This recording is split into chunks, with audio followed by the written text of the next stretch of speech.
to Manthan, our first event of June. We are very happy to begin with discussion with Dr. Subba.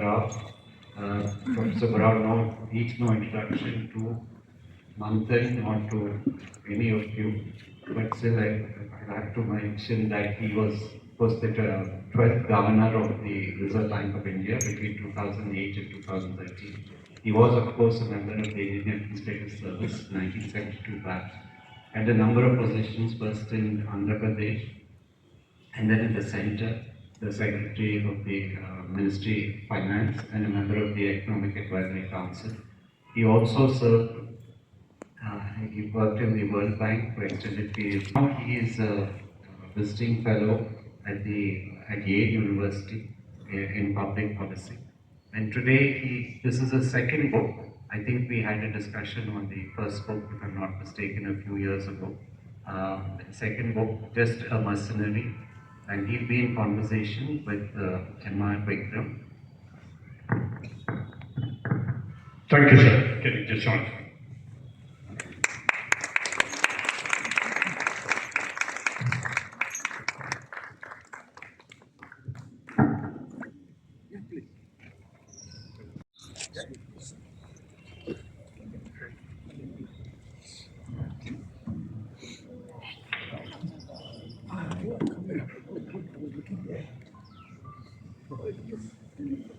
Good evening. Good evening. It's wonderful to be here in Manthan on this platform. There have been several occasions around the country, but this one here on the Manthan platform, Hyderabad, is very special because all of you, my family, friends, and colleagues, have been part of the journey that I wrote about in my book. But let me start by telling you a story. I became the governor of the Reserve Bank on 5th of September 2008. 5th of September 2008, more than 15 years ago. That was a very significant date in the history of world finance. Not because I became governor, but because of the tumultuous events in the 2 weeks following 5th of September 2008. 5th of September, I became governor. 7th of September, Fannie Mae and Freddie Mac, two large housing mortgage companies in America, went bankrupt. 8th of September, countrywide, a large commercial bank went down. 10th of September, the largest investment bank in the world, got melted down. 13th of September, AIG, a large insurance company, came to the brink of a meltdown. 14th of September, Wachovia and Washington Mutual, two large commercial banks in the US, they came to a meltdown. On 15th of September 2008, Lehman Brothers collapsed. 15th of September 2008. The collapse of Lehman Brothers on the 15th of September 2008 plunged the world into a deep financial crisis which took a devastating toll on global growth and wealth. Global finance went into a downturn, to a near-death experience. Global growth went down, went into a downturn not seen since the Great Depression. Governments, central banks, policymakers, regulators everywhere were concerned, anxious, scared. Public everywhere were worried about their money. Financial markets went into a dizzy. They did not do any subprime lending. Our regulators were vigilant. But the story they constructed gradually was that we should not have been affected by the crisis by rights, but we were affected because this new governor came and brought on the crisis. There was no way I could defend myself against that, so I went along with that. Wherever I went, in the country or around the world, people would ask me, "Sir, when will the crisis be over?" As if I knew nobody on the planet had an answer to my question. But regardless, I used to say that since you people say that I brought on the crisis would end when my term is over. And for good measure, I used to tell them when my term would be over. But here's the thing. The week after I left the Reserve Bank, the crisis ended. Growth started going up, inflation started coming down, rupee stabilized, and the economy got into a stable track. Why am I telling you that story? I'm telling you that story to illustrate an important transition in our economy. The transition from a closed economy to an open economy.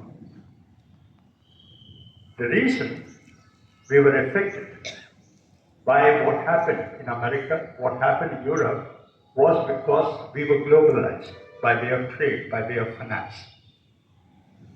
Just to illustrate that, in 97, 98, there was the Asian financial crisis. We were not affected. In 2007-8, there was the global financial crisis. We were affected. What happened in this 10-year period? What happened in the 10-year period that India integrated into the world by way of finance, by way of trade? A very important transition in our history from a closed economy to an open economy. But why am I telling you about a transition? The reason is this. When I wrote this book, I wrote that as notes to myself or notes to others. I did not have an overarching theme. I just wrote them as notes. There was no theme that I thought of. But now that the book is a finished product and I read it all together, I realized that I can tell my story in terms of all the transitions that I saw over my 50-year career. And one of those important transitions is, of course, from a closed economy to an open economy. Another transition that I saw, I want to talk about, a transition that most of you relate to, from gender disparity to gender parity.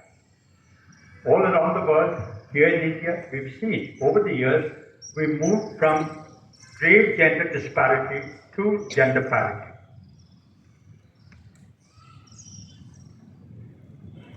Aspirations of girls have gone up. The other day I went to a function, I met a 15-year-old girl, finishing high school. She said, "Sir, can I take a selfie with you?" I said, "Yes, okay, take a selfie with me, yes." And then I asked her, "What do you want to be when you grow up?" I thought she would say, "I want to be governor RBI like you, or I want to be an IAS officer like you." She said, "I want to be an astronaut like Sunita Williams." That's the way aspirations of girls have gone up. Girls today want to be IAS officers, IPS officers, they want to be corporate executives, they want to be financial sector professionals, doctors, engineers, professors, journalists, chartered accountants. They want to be Indira Nuis, Kalpana Chawla, Sita Gopinath. Girls' aspirations have gone up. But I want to talk about the transition from gender disparity to gender parity in the narrow context of the civil service that I write about in the book. Within the IAS, we moved from gender disparity to gender parity, but not far enough to declare victory. We evaluate gender parity in the IAS by two measures: at the time of recruitment and by way of career management. But in terms of recruitment, if you see, the IAS was instituted in the late 40s, early 50s, up until the early 70s, women in the IAS were just a trickle. They were just about 10%. When I joined the IAS in 1972, in our batch, there were 15% women. In the later batches, it increased. These days, it's about 30%. Overall, today, about 1/4 of serving IAS officers are women. That's a good thing, but it's not far enough. We've not achieved complete parity. If you look at career management, the disparity is even starker. Historically, there have been some positions, some posts that have been stereotyped as for women, and some posts stereotyped as for men, and women were not posted to positions that were reserved for men, like in finance or industry. Take the position of a collector. Being a district collector is the defining job of an IAS career. In fact, in my parents' generation, you did not become an IAS officer, you became a collector. Right? So that was the defining job of an IAS career. Women were not even being posted as district collectors up until the late 70s. But today, happily, many women are collectors. 2 years ago, there was a news item that of the 14 districts in Kerala, 10 were headed by women. So we've achieved parity. We're moving towards parity, but not sufficiently fast enough to declare victory. But if you take a broader view of this transition from gender disparity to gender parity, look at education, for example, primary education, or look at girls broadly. They used to say 30 years ago that if poverty has a gender, it is female.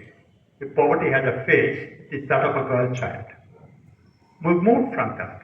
50 years ago when I used to go to villages, girls would gather around when I go to a village, and the image I have of the girls at that time is skimpily clad girls with scarfy hair, ashen faces, anemic looks, vacant eyes. But today, if you go travel in the hinterland of the country, the image that you see is healthy girls, well-dressed, going in a uniform on a cycle to school. That's been a big transition. As they say, education experts say that there are three challenges in education: enrollment, retention, and achievement levels. Enrollment we've cracked. Enrollment for boys is 100%, for girls is nearly 100%. We've done that because of the midday meal program. As an Indian, I'm very proud of the midday meal program. It's a great development experiment. No, it's unprecedented anywhere in the world that we supply a hot meal to 100 million children every day, a hot meal. So that has solved the enrollment problem. But retention used to be a problem, especially for girls. Then we realized that one of the problems really is that there are no toilets for girls. So there was a massive program for building toilets. And that has to a large extent solved the retention problem. Achievement is still a challenge, both for boys and for girls. So that we have to crack still. So I went to Yale last year, as they said in the introduction. Yale today has a program for getting girls into STEM, science, technology, engineering, and mathematics, STEM. I think we should have a program like that too, to get girls into what were considered men's areas of study. So that's another transition that I saw. I can tell my story in terms of many transitions that India witnessed, from being a poor country once synonymous with mass deprivation to being the fifth largest economy today, a transition from a Hindu rate of growth to being the fastest growing large economy, a transition from being a predominantly agricultural economy to being a byword today for digitally driven service economy, transition from docile federalism to contentious federalism, as we've been seeing since the election results have come. Many transitions. But as I said, I've written the book not to talk about transitions. I've written the book just as some random notes to myself. But let me tell you in just 5 minutes why I wrote the book. Many of you might have heard of my previous book, Who Moved My Interest Rate, which I wrote shortly after demitting office as the governor. I demitted office in 2013. That book came out in 2016. We had an event here in Manthan in 2016. Governors before me and governors after me have written books about their experiences, but my book was the first book of narrating the experiences of a full term as a governor. That book, I was motivated to. A few years ago, Dr. Vidyaranya wrote an autobiography, and I had the privilege of doing this session with him on Manthan platform. That was full of a different kind of experiences which he narrated. Last year, Mr. Madhavarao wrote an autobiography, and it was a very moving experience. And again, I did a conversation. And now, I think I'm privileged to once again be able to do this with you. And there's something with me and IAS officers and autobiographers. What I would call an expected question. Your title to the book, Just a Mercenary. Your career has been a huge success, and it could not have been so successful if you had just been a mercenary. So why do you judge yourself so harshly, and do you still harbor doubts? Let me, let me reflect on that question. I considered several alternatives for the title and I zeroed in on this. The reason is the following. Now, we're all prone to complaining about our country. Sir, close the mic. Mic close. We're all prone to complaining about our country, how it's unfair, unjust, unequal. I complain too. My career dispassionately. I find that this country has given me so much. I went to a Sainik school with a government scholarship. I went to an IIT with a government scholarship. I got into the IAS, I got to be the governor of the RBI. So what's and all, this is still a meritocratic system. The way I think of a mercenary is somebody who goes to fight a war just because he's getting paid for it without any larger commitment to any cause. Take the Russia-Ukraine war today, the mercenaries fighting. Somebody might be fighting for Ukraine because he's getting paid by Ukraine, but Russia pays him more, he'll switch sides and fight for Russia. That's a mercenary. So the question that runs through my mind is, was I like a mercenary? I had several jobs in my long career. Whatever job I had, I tried to do it to the best of my ability. But the question that runs in my mind is, am I doing this just because I'm getting paid? Or am I doing this because I'm motivated by a higher calling? That I need to give back to society more than I have received. That's the question that troubles me. So, am I a mercenary or am I more than that? That's the question that I want to reflect on in this book. Friends, first I should have said it earlier. The book is available for sale outside, and I would urge each one of you to buy the book. And when you buy the book, don't start from the beginning. Read the last chapter first. The last chapter is a very moving chapter, and it's it's an endearing letter which Subba has written to his mother, and where he talks about the lessons that you have learned from your parents and how you related to them as you moved in your career. I quote a paragraph there. Baba and you emphasize the importance of character, although you put it in different words. When in a dilemma about what is the right thing to do, always follow your dharma. But I want you to know that in my life and career, I encountered many situations where I couldn't even figure out what my dharma was. Unquote. I find this statement very surprising. I thought that knowing your dharma was easy, but following is difficult. You say that there are times when you couldn't figure out what your dharma was. I want you to explain what you said. Thank you very much for asking that question. It means a lot to me.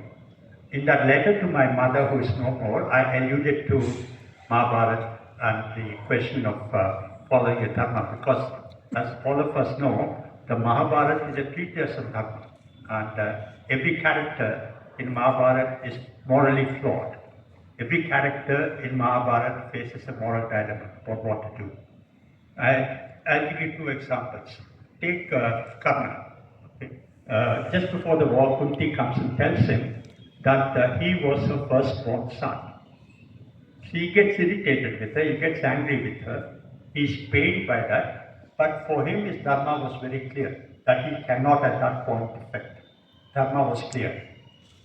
But another instance in the Mahabharata where dharma was not clear. Draupadi was being disrobed in the open assembly. Bhishma sat in silence there. He was conflicted. because he didn't know what his dharma was. He was conflicted between his loyalty to the king and what was morally right to stop the disrobing. So he just kept quiet. At that point of time for Bhishma, it was not clear what his dharma was. So I have encountered many situations where my dharma was clear, although it is painful, as you said, to follow your dharma. It's not easy to always follow your dharma. But what was my dharma was clear. But there were also situations where my dharma was not clear. Let me give you an example, just because it's interesting that you spoke about Dr. Reddy's book. So let me illustrate the point by referring to an instance in the context of my interaction with Dr. Reddy when he was governor. I was finance secretary, Dr. Y.B. Reddy was the governor, Mr. Chidambaram was the finance minister. At that time there was an issue that Montek Singh Ahluwalia, who deputy chairman of the Planning Commission, suggested that India, the Reserve Bank, is sitting on a lot of foreign exchange reserves. They're not earning much out of that. They should lend that out to private parties who are building infrastructure. That'll be a win-win situation because the Reserve Bank is earning a very low rate of interest on the foreign exchange reserves. On the other hand, the private parties are borrowing at very high rates. If the Reserve Bank lends to the private parties, it will be a win-win situation because the Reserve Bank will earn higher returns and the private parties will be borrowed at a lower rate. It will be a win-win situation. Sounds very logical, right? But Dr. Reddy pushed back on that suggestion. His point of view was that you cannot encumber your reserves. Your reserves are strong only as long as they're unencumbered. Once you start lending out of them, they're no longer your strength. So you cannot lend to them. So there was a difference of opinion between Mr. Chidambaram, finance minister, and Dr. Y.B. Reddy, the governor. And for my entire tenure as finance secretary, one of my main jobs was to resolve the disputes between Chidambaram, finance minister, and Dr. Reddy, the governor. So both of them complained to me. Okay? Mr. Chidambaram would complain against the governor without telling me, but short of telling me that I would go and tell the governor, tell this, why is the governor behaving like this? And Dr. Reddy would come to my office and say, why is the finance minister telling me this? Both of them want me to talk to the other party on their behalf. So on this issue as well, Chidambaram told me you talk to the governor and convince him of this.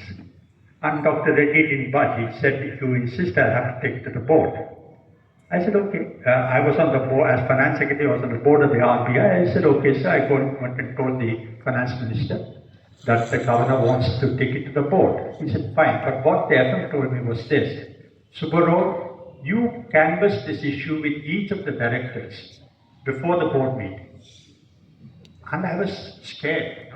It was okay. There was nothing irregular about it. It was par for the course to canvass with the directors beforehand. Mr. Chidambaram was not asking me to do anything irregular. It was okay. But I was worried about going behind the governor's back and canvassing to the directors.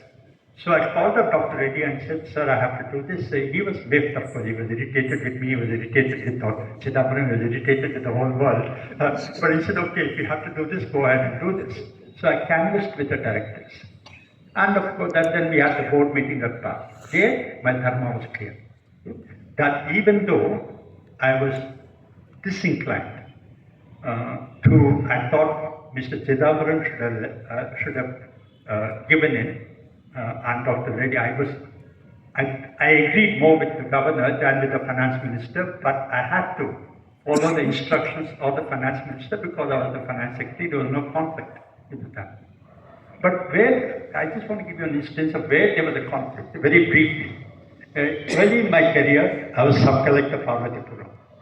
One of the things that I had done was to implement land transfer regulation, restore land rights to tribals. There was no conflict there. It was just after the Naxalite movement in the mid-1970s. It was a difficult thing to do, but there was no problem doing that. 6 years later, I became Collector Khammam. Again, the same land transfer regulation, again between tribals and non-tribals. Now, again, I started implementing LTR with the same enthusiasm, same zeal. But then when I look back, I realized that the Khammam situation was quite different from the Parvatipuram situation. Parvatipuram, tribals lost land because non-tribals exploited them, gave them loans, they couldn't repay the loan, they defaulted, so they became bonded labor, they took away the land. In Khammam, it was small farmers of Krishna and West Godavari districts who went to Khammam, bought the land in a market transaction. They did not exploit the tribal. So I was conflicted. That was an area where, that was an instance where I did not know what my dharma was. And I'm sure that if you look back on your life and career, you will come across situations where you probably were conflicted by what your dharma was. You in the IAS, I must here mention that 2 days back, I was watching a Satyajit film and an interview was going on. And the first question the interviewer asked for a junior account officer was, what is the capital of Czechoslovakia? Okay. He was nonplussed. You write about your IAS interview and how it started off disastrously. But of course, you do say that the quality improved. But again, I quote, we covered a white canvas, a comparison of the two IITs at Kharagpur and Kanpur, where Mr. Subba Rao graduated from, the growing rift between the center and the states, and the constitutional provisions for the protection of states from central hegemony, Nixon's China visit, and philosophical implications of Heisenberg's uncertainty principles in quantum mechanics. I just want to walk. In hindsight, what did you learn from that experience? Yeah, just 2 minutes. My interview was in the first week of March. I'm talking about 50 years ago, in 1972, more than 50 years ago. My interview was in the first week of March. First interview at 9 o'clock in the morning. I was still in IIT Kanpur. I took an overnight train, arrived in Delhi around 4:30 in the morning. I went to my friend's house, and my friends, I had changed, showered, pressed my new suit and wore it. My friend's mother gave me breakfast. So by about 7:45, I was ready.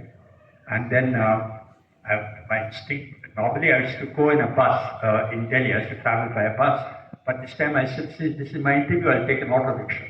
But my father, who was in Elur at that time, he kept writing to me, that to go in a taxi, because he was anxious that I should go the interview board fresh and with my clothes in good order. So I took a taxi. For the first time in my life, wearing a suit, for the first time in my life, sitting in a taxi, I went to the UPSC. I arrived there at good time. And by about 9:10, I was in front of the interview board. Chairman said, good morning, sir, the usual things. Then he said, when did you come from Kanpur? Are you still at IIT Kanpur? I said, yes, sir. When did you arrive? This morning, sir. So, when do you finish at IIT? In a couple of months, sir. Then he looked at another member and suggested that he should start the interview. Then that member said, do you read newspapers, Mr. Subba? I said, yes, sir. What newspaper? He said, the Statesman, sir. Do you read today's newspaper? I was flustered because I had not read that morning's newspaper.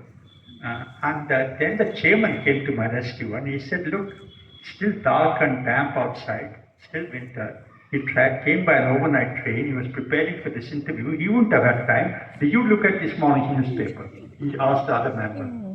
So the other member said, okay, did you read yesterday's newspaper? I said, yes, sir. Tell me, what was the picture on the front page of the Statesman yesterday? These days, if I look at the newspaper, I forget what I saw in 15 seconds. But fortunately, at that time, I was just 21 or 22, I remembered that it was the picture of Muharram. I said, sir, it is a picture of people celebrating Muharram. Celebrating? Celebrating Muharram? Is Muharram a festival to be celebrated? I was flustered once again, for a second time in 1 minute. And he said, Muharram is not a festival, it's an occasion for mourning. Prophet's grandson was martyred, the occasion for mourning. I said, thank you, sir. Then he said, you've been in Kanpur for 2 years, you don't know this? At any other time, my instinct would have been to defend myself, saying that Sir, Kanpur IIT campus is very far away, you don't get to interact and all that. But then I was so shell-shocked that I couldn't even say that. Then he said that, which sect of Muslims observes Muharram? Then the chairman said, he doesn't even know what Muharram is. Why do you ask him all this? So that interview by which I said so much so completely dissolved in front of me. I said, okay, these people, it's finished. These people are going to go through the motions for about 10 to 12 minutes and they'll leave. But then as you said, Vikram, that the quality of the interview moved on from there. We talked about a lot of things. Nixon's China visit, Heisenberg's uncertainty principle, existentialism, Mrs. Gandhi's strangling state, center-state relations. It went from a low quality to high quality, went for 40 minutes, and I scored the second highest in the interview in my year. So the lesson I learned, sorry for telling this long story in response to your question, the lesson I learned is that first impressions are often misleading. That when you meet a person, you're always, we instinctively forming an impression of that person. Psychologically, we are, that's our human tendency.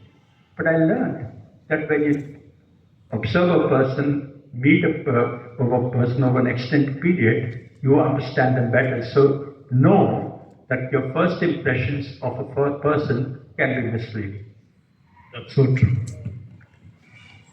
But examination in the interview process, do you see a large number of people appearing for the civil services examination, and sometimes they are in the first attempt, second attempt, third attempt, fifth attempt. So one of the officers of the economic department, Sanjeev Sanyal, said it's a waste of youthful energy. Do you think this should change? What's your view on that? Yeah, I agree with the diagnosis of Sanjeev Sanyal, but not with the remedy he suggested. What Sanjeev Sanyal, who is a member of the Prime Minister's Economic Advisory Council, what he said was that these youngsters, they're preparing for the IAS for 10 years, they're spending their time preparing year after year, and by the time they finish with the IAS project, they're exhausted, they're good for nothing, they're wasting their time. We should encourage them to leave the IAS and go into other activities, because there are, of course, other things to do in life. That is true. When I appeared for the IAS, as indeed some of the IAS officers like Mr. Chakravarti here, we used to have only 2 chances. And about 80% of the recruits in my batch of the IAS were first timers. They appeared for the first time and got it. But today, people get in after 3 or 4 attempts. So what the IAS exam does is filter out people not who have inherent competence, administrative competence, but people are good at writing an exam. So it is true that people are spending, it's a 10-year project to go year after year, because they've got 6 attempts now and the upper age limit is 32. So there's a case for reducing that, because, look at the youngster, 25 years, he's attended twice, studied for 2 years, and then he says, oh my God, I'll appear once more. Because there is that, what we call sunk cost fallacy. I've invested so much, I don't want to get out now. So I think there's a case for reducing the number of attempts and compressing the eligible age limit, so that there's no perfect exam in the world that can select a perfect IAS officer. We have to admit that. But at least people are not wasting too much time. Once they've done 2 or 3 attempts, they should call quits and go into other areas. Sir, but then you did write about this in Times of Vidya, I think. So I have a very simple question.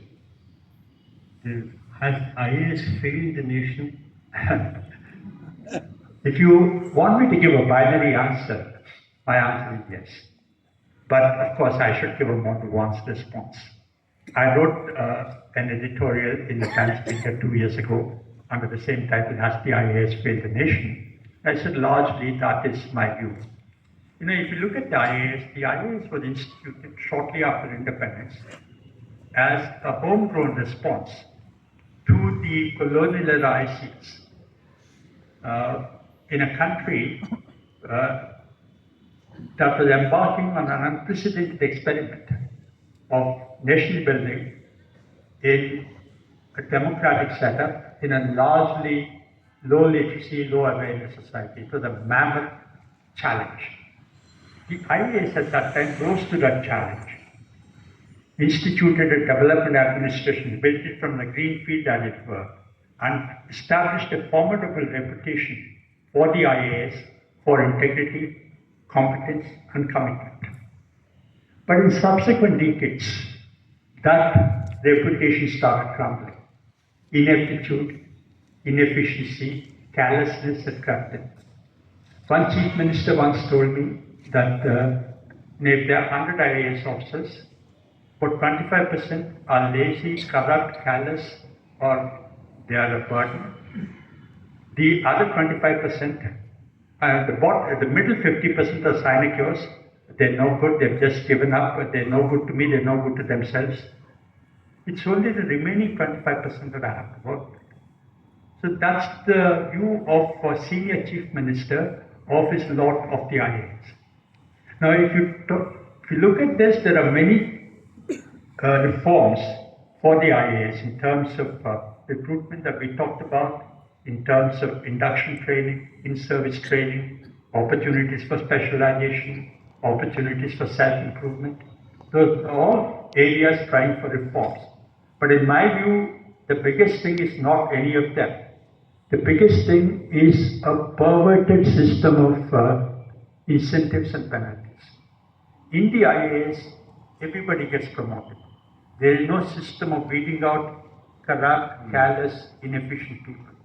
There is no system to ensure that only the competent and committed rise to the top. So we must have a system of penalties and rewards that eliminates all the others. That's interesting. Predict the monsoon. We have an important spiritual friend. I don't see him here. Dayakar is somewhere here. And every time we start a Manthan, I ask him, will it rain? He says, no, you are right, sir. And 99% of the time, he's right. I don't know why the government of India doesn't use Dayakar more often. This is the first week of June, and then monsoon is very much playing on our national psyche. And you've written a chapter on chasing the monsoon. Again, I quote, the intimate connection between rainfall and our well-being as households, as communities, and as a nation stayed with me all through my career, no matter what my job at the time involved. Promoting rural industries, managing balance of payments, or handling state and central finances. They all connected to monsoon. So can you just explain to us the connection between monsoon and your career? Yeah, very appropriate that we talk about monsoon now in the first week of June, especially when we were threatened by rain, and for once we are happy that there is no rain. But you know, in India there's an emotional connect with monsoon. In no other country in the world they celebrate monsoon like we do. In South Asia, all over, but especially in India. There is a book called Chasing the Monsoon. It's written by a guy called Alexander Frater. It's a travel book. He follows the monsoon from the southwest in Kerala all the way to the northeast and beyond into Myanmar.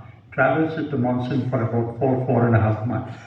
It's called Chasing the Monsoon. It's a fascinating book. In fact, I stole the title of the chapter from that book. That is the emotional connect we have.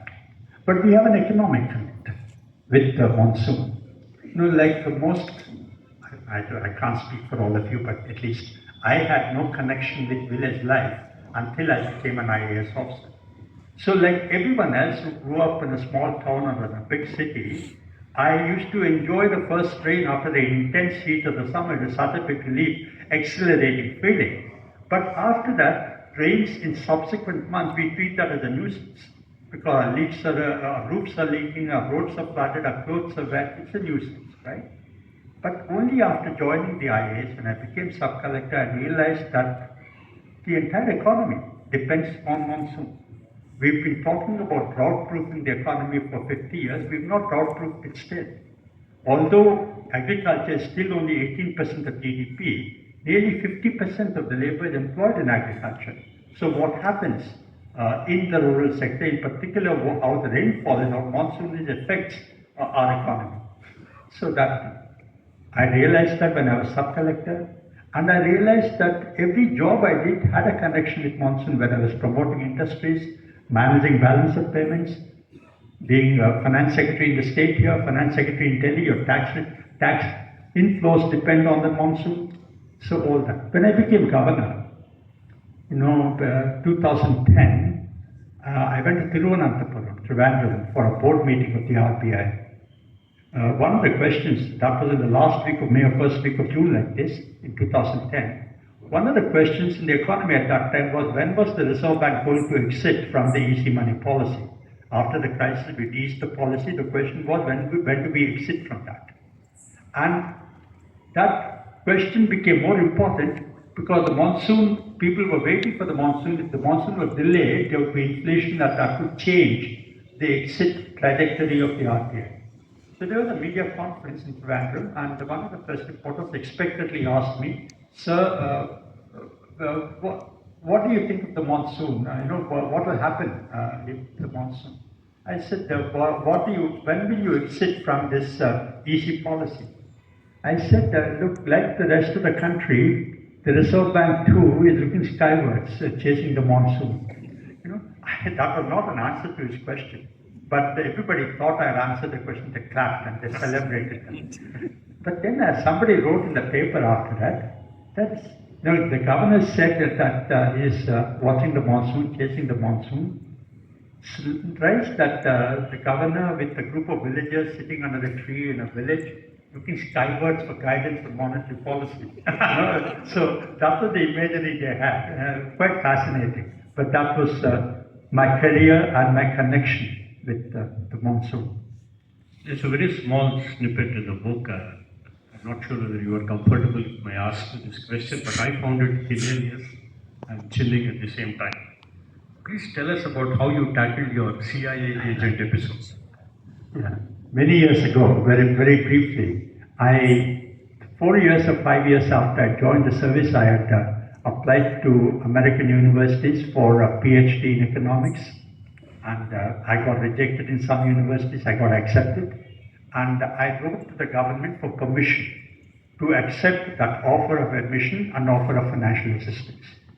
In the state government, it was quite easy to handle it, quite positive. They approved it after asking a few questions, and they sent it to Government of India for their approval. This was 1977, 76 emergency period, So Government of India, they wanted to stop.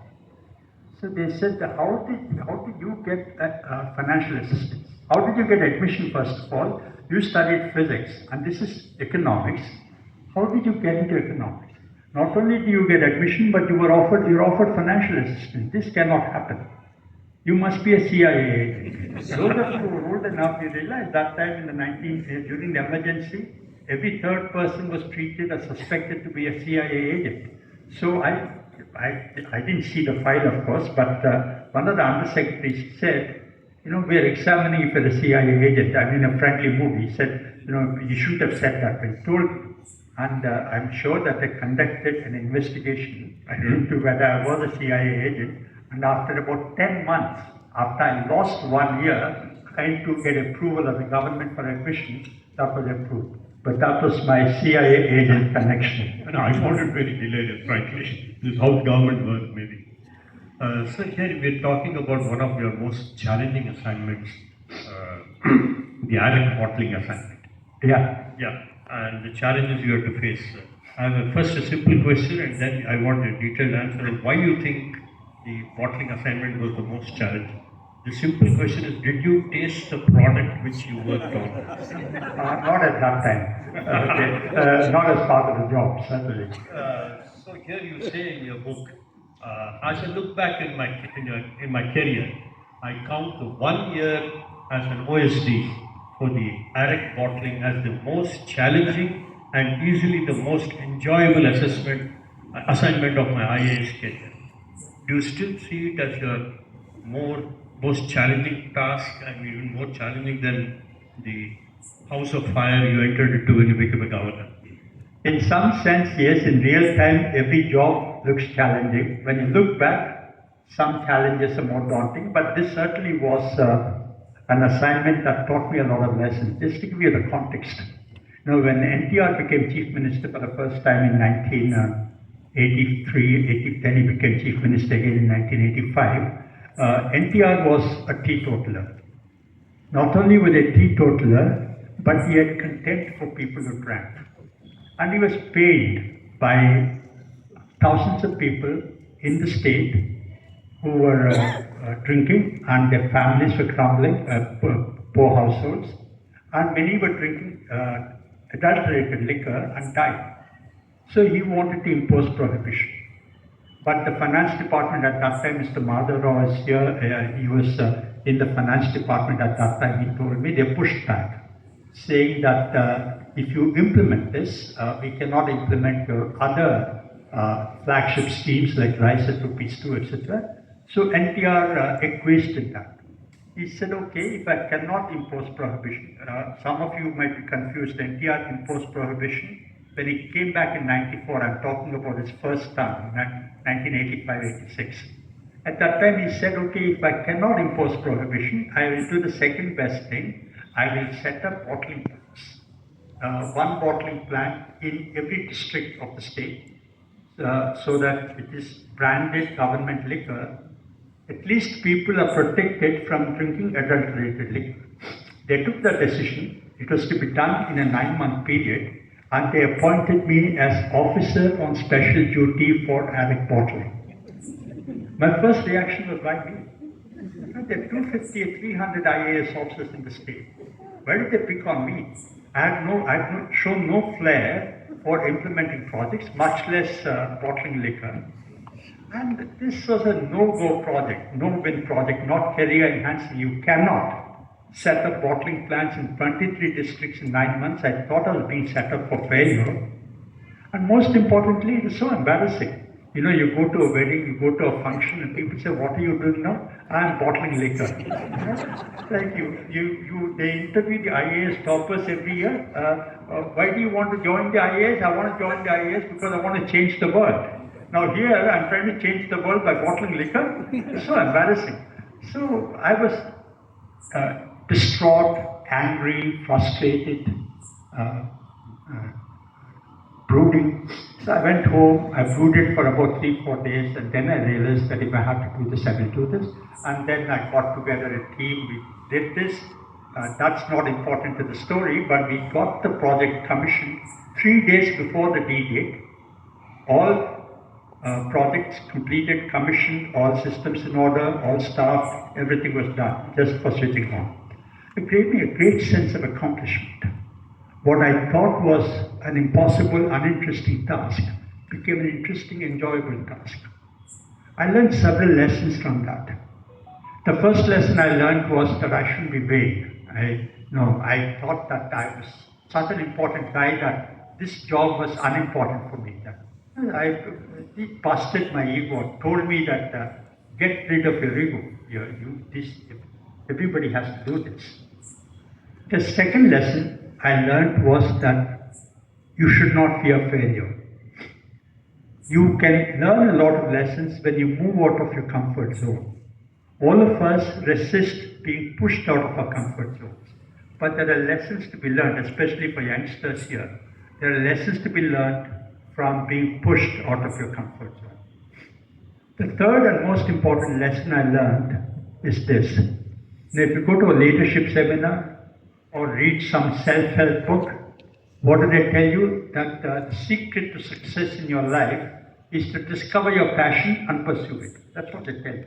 Whether you read Jonathan Livingston Seagull or any other book, Chasing a Ferrari, Why I Sold My Ferrari, this is what they tell you. But that I found was impractical. Life does not give you all the time opportunities to pursue your passion. Your passion might be something, but you may not have the opportunity to do that. My passion might be to play a piano, but I can't make a living by piano because I can't play the piano. So the lesson I learned is that what is important is not to do what you pursue your passion, But whatever you're assigned to do it with passion. Beautiful. So whatever you have to do it with passion. That's the lesson I learned. So, no, not at all. It's very interesting. You write that in the JPC meetings on the 2G scan, you went from being a hero to a villain and who failed to further the best interests of the government. I want to know your opinion on that. Why did you judge yourself like that? You know, I don't know how many of you remember the 2G scam. This was in 2008-9 when the Department of Telecom wanted to give fresh licenses in all the telecom circles.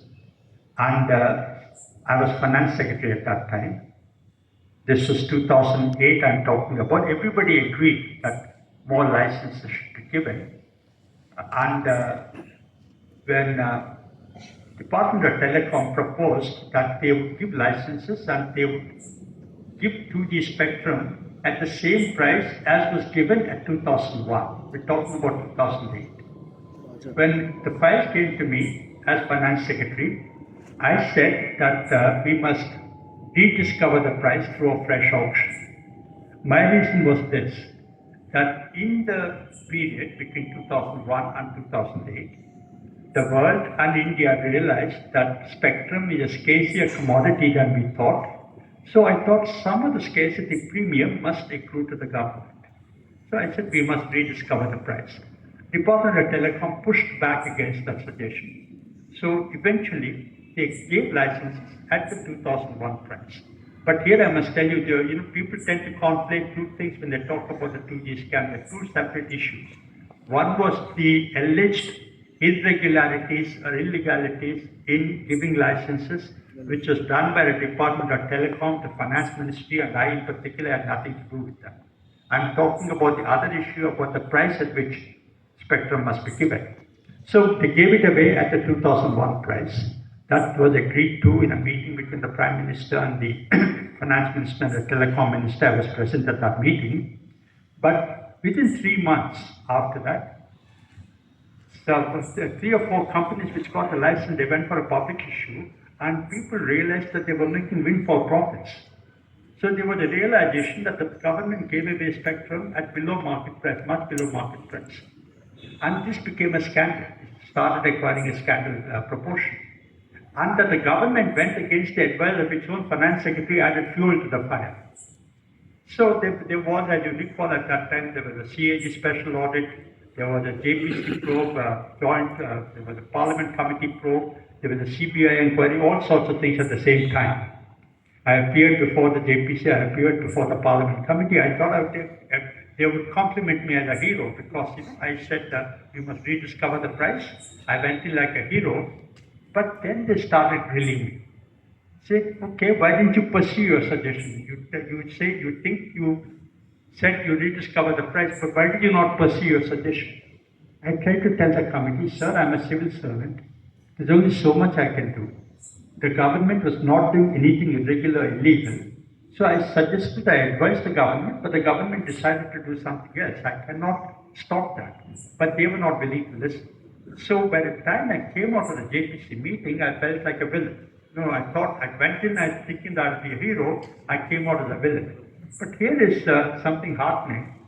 I gave evidence before the CBI court. And the CBI court, in the judgment, said that the Finance Secretary Subba was a sterling witness because he said, among other things, that it is open for a democratically elected government. If they want to give something below the market price, it is open to them. It is not open to anybody to question that. That's what I said. It's open to them to sacrifice revenue. And the judge complimented me in the judgment. Okay. The next question is on the vexing center-state relations, and I find that the episode you wrote about Jyoti Bosch very touching and heartening. We live in an area of great strain today, and center-state relations is growing centrism, and the worry is also that it is increasingly becoming confrontational. So that's why I said I'm particularly touched by the episode of Jyoti Basu and in the context of demand for higher financial flows to the states. I think that consensus building seems to be an art that is forgotten. Do you think that now I want you to tell us about what exactly happened in the Jyoti Basu episode first, and do you think that we lack leaders of the stature of Jyoti Basu, and what's your take of federalism today? Yeah, Jyoti Basu episode very briefly. We are in a similar context politically at this time, so let me tell you about that. Throw your mind back to 96, 97 when Devagowda had become Prime Minister. You recall that Devagowda became Prime Minister with the support of Chief Ministers. So shortly after he was sworn in, Chief Ministers started demanding a pound of flesh, give us more money. And he didn't know what to do because there was no more money to give. If people think that government of India is sitting on coffers, they're also hard put for money. So he did what any other Prime Minister, what any other senior bureaucrat does, he appointed a committee. Committee with the Home Minister Indrajit Gupta as chairman and Finance Minister Chidambaram, Mr. Pranab Mukherjee was Deputy Chairman Planning Commission, and a dozen chief ministers, including Mr. Chandrababu Naidu, who was last chief minister in Andhra Pradesh, and Jyoti Basu were all there. And those 12 chief ministers, there were several meetings, and chief ministers were very strident. You know, some of you might know this, but wherever chief ministers speak, whether they're speaking in Eluru or Vidyaranya, they're speaking in Hyderabad, they're speaking in Delhi or London or New York, they're speaking to their own people on the streets. They're not speaking to people in New York. Okay? So they were asking for the moon. Why does government of India need so much money? There must be more to us. So the demands went up. Government of India should give away 90% of their revenue to states. So we went to committees, subcommittees, sub-subcommittees, etc. It was an exasperating exercise. After about 6 months, there was a final meeting on Saturday afternoon in Vigyan Bhavan in Delhi. And here is the scene. There were about a dozen chief ministers. There were half a dozen cabinet ministers of government of India. There were about 200 people on a Saturday afternoon in Vigyan Bhavan. And it was a crowded room. And again, the meeting started. Chief ministers started asking for the moon. And at one point of time, it goes all over, in a meeting like this, it goes all over. And after about 2.5 hours, Indrajit Gupta, who was Home Minister, was so exasperated, he appealed to the chief ministers, look, government of India needs money. So please take a nationalistic look. You are asking for your money, but also, please, look at the country, not just at your own state. So slowly, within the next 10 minutes, a consensus formed. One chief minister after another fell in line. They said, okay, they came from 90% down to 70, 60. Eventually, they settled that government of India must give 50% of their revenue to states. All chief ministers agreed, except our man, Mr. Chandrababu Naidu. Okay, so I was the finance secretary sitting next to him. And it was like this. I want to give you a picture of this. Picture this in your mind. There's a horseshoe table. 12 chief ministers, 12 finance secretaries, one senior official. Andhra Pradesh alphabetically first was at one end of the horseshoe. West Bengal alphabetically last was at the other end of the horseshoe. And then everybody fell in line. Our man was impassive. Then he asked me, turned to me, he whispered, Subba garu oppesukundamandi. I said, sir, oppesukundam meeru chepparu, andaru cheppesaru, meeru kuda chepparu, ippudu manam oppukune time vachindi kada oppukundam. This was a private conversation in Telugu between us. But everybody knew, they were looking at us and everybody knew what I told him, or I don't know what they did. But they started looking at me. I became very self-conscious because they thought I was the enemy stopping him. But this man would not budge. When he was looking at the roof. Then Jyoti Basu, he got up. Absolute silence in a room of 200 people. And Jyoti Basu got up. So everybody thought old man is going to the bathroom.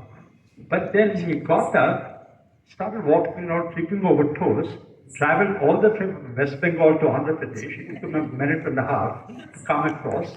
I got up from my chair, but then he pushed me down, saying like this. He put his other arm on Mr. Chandrababu Naidu's shoulder and said, Babu, we all had our say. you also fall in line. The Home Minister is saying that the country has problems. So this is a time when we must take a national view. He didn't even wait for Babu to answer. He just started walking back towards West Bengal. So within 10 seconds after that, our man said, okay. And then everybody smiled and we all departed for our well-earned tea. Okay? But here's the thing. 2 weeks after that, the Devagowda government fell. And I don't think anybody even recorded the minutes of this meeting. But to answer your question, I don't know. My respect for Jyotipas had gone up after that. I mean, several other experiences I can tell you. Some of them I write about in the book. But the people who were state chief ministers, but were able to take a national look, that is what is important for India as a federal union. I refer to Manmohan Singh's advice to you on your assuming your office as a governor. And he said, remember, behind the numbers, there are people. How did you relate to this advice in your job as a governor? Because I think that's a very telling advice. Let me give you again context to that. When I was appointed governor, I went to call on the Prime Minister in the South Block, Dr. Manmohan Singh, in his office. And I met the PM in meetings and all that, but this is the first, one of the few very one-on-one meetings between the PM. So I thanked him for appointing me as the governor, and we talked about the economy, we talked about Delhi, Mumbai, RBI, etc. for about 10 to 12 minutes. And then I said, sir, do you have any advice to give me? Because he was himself governor of the RBI. He said, what advice? Very humble man. He said, what advice would I give you, Subba? You've been in the IAS, you've seen the country, you've been in the RBI board, you know everything, you do well, I'm sure you will do well. Okay? Then after about 3 minutes, that conversation ended. I said, okay, sir, I'll take leave. Started walking back. And then gracious man, he walked with me to the door. And at the door, he put his hand on my shoulder and said, Subba, since I know you asked for my advice, I changed my mind. I want to give you just one advice. You're going to the Reserve Bank. Reserve Bank is, a great institution. But people have a very insular view. When you go there, you get lost in numbers, a growth rate, inflation, credit growth, money supply. But you forget that there are enough people behind those numbers. Remember that. Now, that advice went off my mind 10 seconds after I left the PM's office. Within 24 hours after that, I became governor. And then 1 year after that, we were caught in a very fierce inflation. What I realized was that in the RBI, before every policy review, one happened this morning, we all saw it in the papers, the RBI consults stakeholders. They consult banks, they consult non-bank institutions, they consult economists like Dr. Yadam, etc. They consult academics, they consult the government, they consult the financial markets. They don't consult poor people. Inflation hurts poor people more than anyone else. Inflation, as they say, is a regressive tax. It hurts poor people more than it hurts well-off people. If the price of the shirt goes up from 1,500 to 1,600 rupees, I may not even notice it. But if the price of the bus ticket goes up from 15 rupees to 16 rupees, poor people notice it. If the price of rice goes up from 40 to 42 rupees, poor people notice it. So we don't realize, in the Reserve Bank we treat inflation, that bringing down inflation from 7% to 5% as a numbers thing. We don't realize that there is poverty behind that. I related to that in the Reserve Bank, and then I went back to my childhood, how my parents brought up in a low middle class family with 6 children, 7 children at that time, with one income of my father, struggling through all this, as some of you might have experienced similar struggles in your childhood. So I related to that in that sense, to that advice. No, but sir, when you say that the voices of the poor are not, I wouldn't say not heard, but they are not consulted, I think it will make better story to tell if RBI consults politicians on these things, because they represent the poor. Yeah, they do represent the poor. They consult the government, which is, after all, a politically driven institution. But we don't consult MPs. I mean, MPs in the Parliament Standing Committee, yes, but not as such. Maybe you must write that suggestion in an open letter to the RBI. Yes, and just running out of time, just two more questions. And this one is a difficult question, and I just want to ask the last but one question. It's a difficult debate which you alluded to in the book. How independent is RBI? Should it be, and will it be? Yeah, the RBI is more independent than most people think. That I'm sure. But first, 1 minute on why the RBI should be independent. Why should the Reserve Bank or Central Bank of any country be independent? The reason is the following. The core mandate of a central bank, of the Reserve Bank of India, is to maintain price stability and financial stability. Maintaining price stability and financial stability requires taking some painful decisions and actions that might cause some pain in the short term, although they're good for the long-term sustainability of the economy. Politicians will not take such decisions because their mindset is driven by political cycles, by the election cycle. So you cannot leave price stability and financial stability to politicians. You need an institution at an arm's length from the government. That is the rationale for setting up a central bank at an arm's length, independent of the government. But having given independence to the central bank, governments are very disinclined, unhappy about central banks acting independently. So there are tensions. These tensions are not unique to India. We've seen them in other countries, in the US, in Europe, in the UK, in Japan, in Turkey. Trump, President Trump, he said the Federal Reserve has gone mad. He said China is not our number one enemy. Our number one enemy is the Federal Reserve. This is what Trump said. But American markets are mature, so they brushed it off. In India, it's because our institutions are not as mature. If the finance minister, the prime minister said that the Reserve Bank has gone crazy or the governor has gone mad, the markets will collapse in the next 2 minutes. So we've got to be more careful. But I want to say that the Reserve Bank is given independence for a reason, and the Reserve Bank is more independent than most people think. That's true. At a certain place, you say that there are many things I miss about being a governor. One of them is that I can no longer move the markets by the spoken word. Equally, there are many things I enjoy not being a governor. One of them is that I can speak freely without any fear of moving the markets. How important is the communication, particularly in any job, but particularly in the job of being a governor?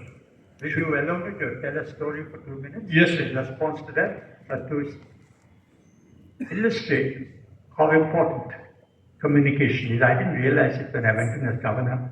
I learned on the job. But, we had an exchange rate crisis when the rupee was crashing. It crashed 20% peak to trough in a matter of 4 months. It was quite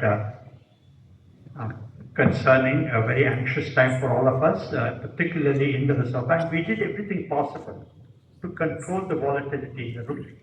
We sold foreign exchange in the market. We imposed capital controls. We took measures to encourage inflows. We took macroprudential policy actions. But even in spite of all that, the rupee continued to be volatile. So, for 3-4 months after that, I invoked the Brahmastra. I raised the interest rate by 1 percentage point. Why did we do that? We did that because there was a lot of rupee liquidity which is fueling speculation on the rupee. We wanted to scorch that liquidity, so we raised the interest rate. No central bank uses the interest rate as an instrument for exchange rate management. No central bank does that. Even if they do that, they won't admit to it. But here, not only did we do it, but we were shouting from the rooftops that we used the interest rate, we raised the interest rate to control the exchange rate. Very, very unusual move. Why did we do that? Because we did that to give a message to the market that the Reserve Bank is, complete, absolute resolve to control volatility in the rupee, that we will do everything possible. That was the message we wanted to give. This is 2012.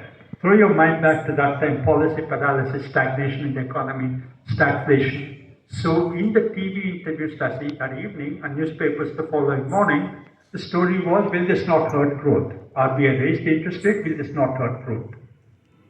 There was a media conference at about 11 o'clock that morning. I knew that they would ask me that question, expected question. So I went into the media conference quite confidently, and expectedly the first question was, you raised the interest rate, will this not hurt growth? So I was prepared for it. I blurted out the answer, which is that, yes, the Reserve Bank is sensitive to the concerns of growth, but we had to raise the interest rate in order to control volatility in the rupee. We will withdraw this measure as soon as the rupee stabilizes. Right? What I said was right. Okay. I said exactly the same thing that was in our policy. I said exactly the same thing that editorials had been written on. I said exactly the same thing that TV anchors said. But the market crashed. 5% in half an hour. The rupee crashed. I was flustered, bewildered, anxious, panicked about why, what did I do wrong? I said exactly the same thing. So I huddled with my senior management. But what went wrong? They said two things, they said, you were sounding too apologetic. We were sorry, we had to do this, we're concerned about what you diluted the message. What they wanted to hear was the Reserve Bank is, it's our undivided attention is now on controlling the rupee. Nothing else matters to us. That is our only goal. That's what they wanted to hear. What I said was, we're concerned about growth, we're concerned about inflation, we're concerned about rupee, we're concerned about the monsoon, all sorts of things. I diluted the message. The second thing they said was that you were very apologetic. You were, you muffled the message. I said, what? I said, that you did not sound confident about what you did. What I said was that we will withdraw this measure as soon as the rupee stabilizes. The summary at that time was, you should have said, we will not withdraw this measure until the rupee stabilizes. You see the difference between the two? And somebody wrote an editorial the following morning that the governor is not an alpha male. At that time, I didn't know what an alpha male was. Even today, I don't know. Whether not being an alpha male is something to be embarrassed about or is a badge of honor. But that's what it is. That's how important communication is of the central bank. I write about that in the book, both written and oral communication. And governors are quite careful about what they say. RBI and communicating what RBI does, and he was reading his first book also to get a sense of that. So the last question I have is this: there's an adage which says that those who can do, those who cannot teach. In your case, I think it's an exception. So if you just tell us, how's your teaching career in the bucket list going?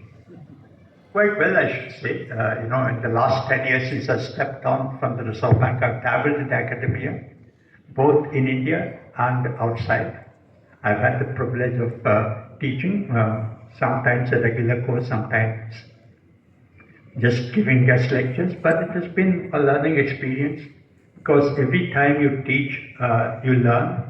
Every time I come for an interview like this, I learn, I prepare to the best of my ability. So it's been nice, given me something to do. Since in the last 10 years since I've stepped down from a regular job, there's not been any morning when I got up and said, oh my God, what do I do now? That's never happened.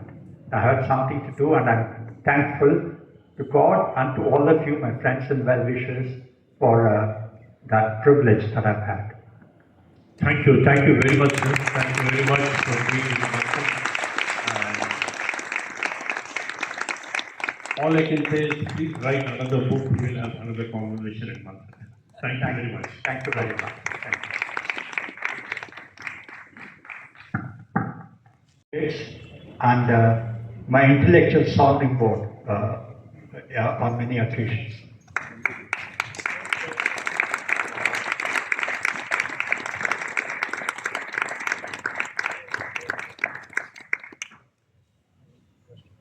We'll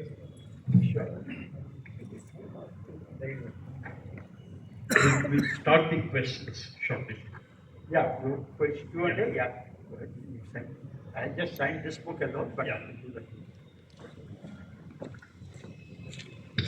My questions were for our science. Any questions?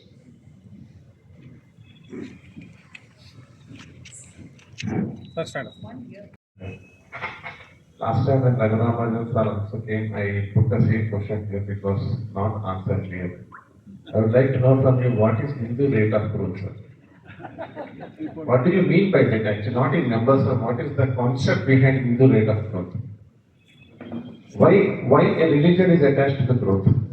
I think you should ask me. The response to that is that it's not like Ahmadullah, like you said, it's not 3% or 4%. But in the first 2 decades after independence, in the 1950s and 60s, our average growth rate was about 3%. Then Professor K. Raj, I think, Professor K. Raj, right? He said that India is condemned to a Hindu rate of growth. It's that we believed at that time that we are on the right path. We must be self-sufficient. We must not import anything. It does not matter if we are not able to export. We should emphasize public sector production. That was the philosophy that guided us. And because we were promoting national interest, we believe that it does not matter if the growth rate is not high enough. We believe that that's what we are condemned to, but we're getting something in return for that. That is my understanding of the Hindu rate of growth. Thank you. I'm sure Raghu would have given a more competent answer. It's a slightly sensitive question which touches upon the independence of the RBI, like you said, and your article on the civil services on the IAS also. And just take half a minute. I was reading this book by Josie Joseph, The Silent Coup, and in that book he actually refers to the Police Act of 1856, which was formed by the British, basically where he touches upon that the police in India, or when they were launched, the police force was supposed to protect the rulers and not the ruled. I bring that into the entire civil services just to understand what is your opinion, sir, where how do we get true independence? Like you said, how do you get the 25% cohort to expand significantly? Where you get independence from your political bosses, you actually get fixed tenures for key bureaucrats who can then be independent of being transferred, I mean, all over the place and sort of being punished for displaying, real integrity and standing for your decisions. If it's a very sensitive question, you can pass it, sir. That's not a problem. Thank you, Sanjay. I don't think it's possible for the IAS to be completely independent of the political masters. This is a democracy, and democracy is ruled by political executive who are elected by the people. And the IAS and the civil service is a delivery arm, so we cannot be completely independent of the political executive. And it is true that there is political interference. Many IAS officers want to do good things, and they're prevented from doing good things because political interests come in the way. That's part of the territory.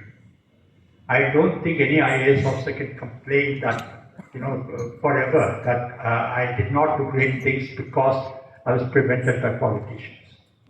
I believe that the fault lies equally with the IAS. If you take a single broomstick, you can break it. But if you take a broom, you cannot break it, right? So individual IAS officers give it, and it's easy for politicians to break them. If the IAS collectively adheres to a code of conduct and say that we will put public interest ahead of narrow political interest, we will of course obey political masters as long as it is right, regular, not illegal. But if we have to do anything irregular, we will stand by, united as together. That does not happen. Some officers give it, with the result that others are forced to give in and the moral fabric breaks down. It's not an easy thing to achieve. Just to give an example, you remember Boris Johnson, who was Prime Minister of the UK? Yes. 2 years ago, there was an inquiry instituted against him, Boris Johnson, for the party gate. That inquiry was by the equivalent of our cabinet secretary and our Delhi police. Imagine if there is some allegation against the Prime Minister, and if the cabinet secretary and the Delhi police are appointed to investigate. Will anybody in this country believe that will be a fair investigation? Nobody will believe, right? But in Britain, nobody raised a question about that. That's a standard that we must aspire to. Yeah. Sir, I'm management. Yeah. At the same time, I do research also in economics, empirical studies I conduct. But my first question is, sir, basically, one of the strengths of Indian economy is it is diversified economy. Right, agriculture sector is contributing around 18% and services sector more than 50%. So, but the trend is services sector is growing as of today, double-digit growth rate, and industry sector manufacturing is growing at 7%, 8% growth rate, and agriculture sector is hardly growing at 4%. Right, if this trend continues further, we are going to become like a US economy where services sector dominates the entire economy. Do you think at this stage we should increase the agricultural investments to retain the diversity in the economy, or shall we live with the existing growth rates and move like US economy is growing? No, my answer to both your questions is no. Countries grow and prosper. Excuse me. People shift from agriculture to industry to services. So agriculture productivity must improve, but the share of agriculture in GDP must remain low. Not because agriculture goes down in importance, but because manufacturing and services grow in importance. Traditionally, economies have moved from agriculture to industry to services. But India leapfrogged over manufacturing. We went directly from agriculture to services. Now we realize that we cannot accelerate the growth rate unless we concentrate on manufacturing. And the government's response by way of PLI and all that is to encourage manufacturing. We can debate about whether we can do it, how we should promote manufacturing. Some people like Professor Raghuram Raj argue that we must focus on services because that is the future, but those are big debates. My short answer to your question is that we must improve the productivity of the economy, of agriculture, industry and services, but increasingly our growth must come from industry and from services. Sir, one more input I require, sir, that is, I conduct empirical studies in economics. So, but the thing is, when I consider variables like GDP size, GDP growth rate, or inflation, or FDI, these kind of figures, different agencies, for example, RBI. Written about, just to give you some context, constituencies will be redrawn. And, parliament seats, MPs are allotted on the basis of population. That is supposed to be done every 10 years or whatever, I don't know. The last time it was to be done in 2001, but then they amended the constitution to postpone the delimitation for 25 years, so the due in 2026. Today the situation is that an MP in South India has more political power than an MP in North India, because an MP in North India represents say 1.2 lakh people, an MP in South India represents 1 lakh people. So every 1 lakh people in South India have an MP, whereas in the North it's 1.2 lakh people. So when delimitation is done in 2026, the expectation is that this will be corrected.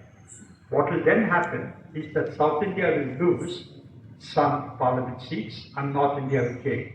Political power will shift from the south to the north. That is happening at the same time as another cleavage that's developing in the economy. Over the last 15 years, particularly over the last 10 years, southern states have been growing faster and doing better in terms of growth rate, in terms of per capita income, institution building, infrastructure building, social and economic indicators, they're doing better. Because of that, they have to cross-subsidize North Indian states. So that's, and we talked about it, when tax sharing is done horizontally, some taxes go from the south to the north. For example, I've seen somewhere the numbers could be wrong, but these are the approximate numbers. A state like Karnataka contributes, let's say, 1 rupee to the central government, they get back 47 paise. A state like Bihar that contributes 1 rupee, they get back 1.67 rupees. So Bihar is contributing 1 rupee, getting more than 1 rupee. Karnataka is contributing 1 rupee, getting less than 1 rupee. What this means is that Karnataka is, in some sense, cross-subsidizing North Indian states. This is happening. So we are having a situation where South Indian states are having to cross-subsidize North Indian states at a time when they might also lose political leverage. And this is something that has to be handled very carefully by the government and have to build a national consensus. And we need leaders like Jyoti Basu. There's the last question, but before that, I just want to make a comment that what you said about North and South is right. But I think for this election, it is Uttar Pradesh which saved democracy. Hello. So they are talking about the inflation rates. So, but it will not directly affect in the retail market, sir. When we are RBI doing some monetary policy and related to inflation, controlling the inflation rates. So, but it will not directly affect in the retail market. So, retail market prices, even the inflation rate controlled by the RBI, the prices will be remain like that only. So, why RBI this is not directly impact the retail market? No, the tension or with the retail inflation, but transmission takes time. What's called the monetary policy transmission takes time in our economy because of so many structural impediments. I don't want to talk about it here because it's too detailed. In an advanced economy like Europe or America or Japan, transmission takes place. Now, if the Federal Reserve changes the interest rate, that transmits to the markets and thereby to retail prices quite quickly. It doesn't happen in our country because of monetary policy transmission. Also because our inflation is partly from the supply side. Now, if inflation is going up because the global price of oil has gone up, it is difficult for monetary policy to influence that in the first round. It has a second and third impact. That's a very involved point, but your question is very relevant and very important. Thank you, Dr. Subba. Thank you for coming in discussing the book with Vikram. And telling stories. And telling stories, and I hope there will be another occasion when you will come again. Thank you all. We will be having another meeting later this month. We will let you know the topic and speaker and that day. Thank you.